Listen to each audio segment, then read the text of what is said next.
Okay. My vocabulary and things like that. Yes. Okay.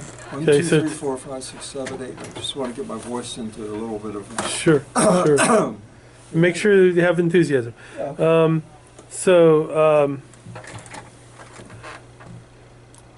Okay, we are talking with Dr. Frank Kelly, who has researched the possibility of an astronomical explanation for the darkness at Calvary when Jesus was crucified.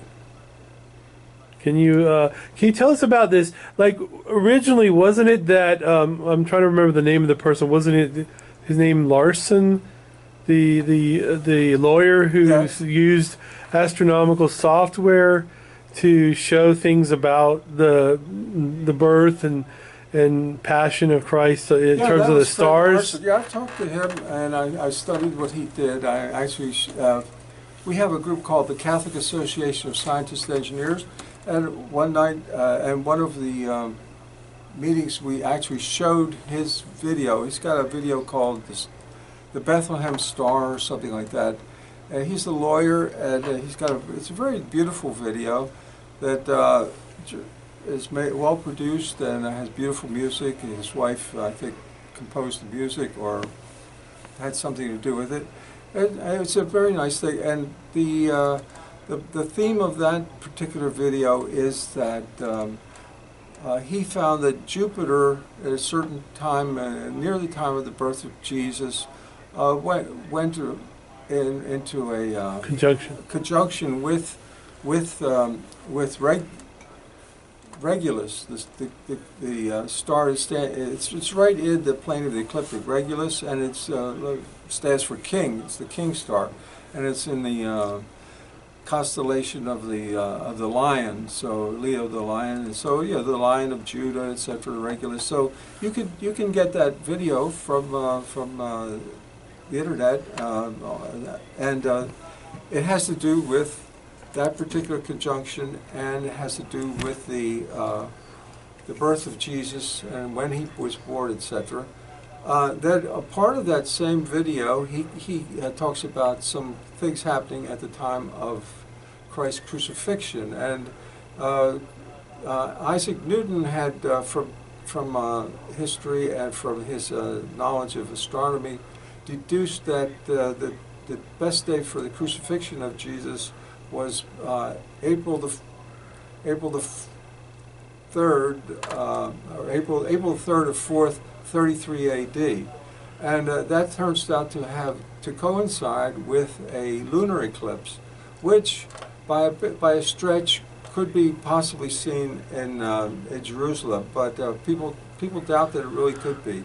But at any rate, that was a thing that was happening. I mentioned that, and it got me interested in the crucifixion of Jesus and really what it was, because in Larson's video, he didn't have any explanation for the darkness. For 3 hours, the evangelists, the Matthew, Mark, and Luke, say that there was a darkness over the some interpretations, all the world, so I said, boy, that's a big darkness at 3 hours. Is really it can't be done by the moon. It has to be done by some other thing. I was praying about that. I said, what's causing that? Well, it can't be done by the moon because the moon, it's a full moon always at Passover, and we always know that Christ was killed right near Passover. So, we're 14 days away from any possibility of an eclipse by the moon. So it's really almost inconceivable that a natural eclipse could cause anything. So I was praying at church, and I said, oh, it was at the time when the Chelyabinsk meteor came and struck in Russia. It caused all that terrible destruction. That was quite a big thing in the 20th century, 21st century, I think it is. Yes, and it was a very at that time you had the Chelyabinsk meteor come in, but also at the same Dr. Kelly, just back up like an inch or two, just okay. the whole entire chair, please. Okay. There, that's perfect. Thank you. Anyway, the Chelyabinsk meteor came in and caused a lot of damage, But at the same weekend that the Chelabinsk meteor came in, there was another asteroid coming within the orbit of the moon and within the orbit, I think, of some of the communication satellites, and it went past the Earth, and everybody was worried whether that one might be miscalculated and come and smack onto the Earth. And it was such an amazing thing, to me as a physicist. I thought, wow. So what is your take on this? Well, but the thing that I, from this inspiration, you have these three astronomical bodies coming together: the Earth and two, what a meteor and what an asteroid, all at the same time. So this sort of explained to, inspired me or helped me with the inspiration of mass to say, oh well, maybe instead of the collision being between the Earth and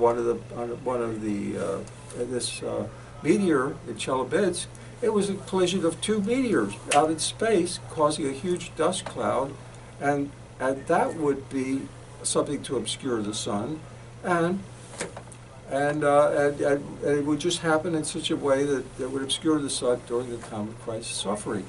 So I said, well, that's a great explanation, and then being a physicist, I realized that you could find the remnants of that collision, because all the miracles that we have, if somebody is cured of leprosy, or they're cured of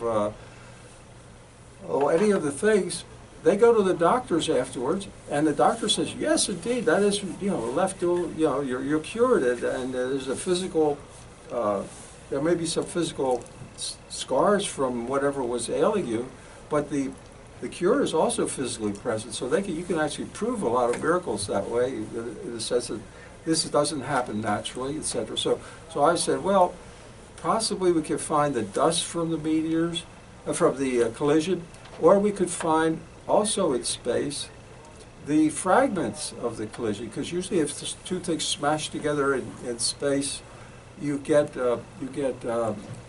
fragments of them, and they continue to go around in orbits in space, and they always come back through the point in space where they started out. So you have a place to look for them. So I said at least that's the normal way. Sometimes they get scattered because they bump into something else that's out there, but the normal thing is that they will just go around and around and come very close back to where they started from. So you're paring down a list of candidates for this? Yes, and so I found a bunch of candidates for the asteroids using the JPL database for small bodies. And I found some nice, neat ones, and now my next step is to take their elements and convert them into vectors as they cross the ecliptic, and use those as starting points for the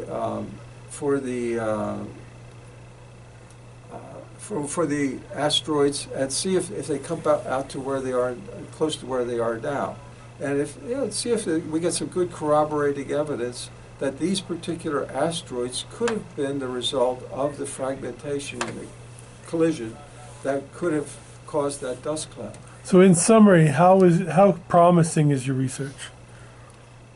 Well, I found a whole bunch of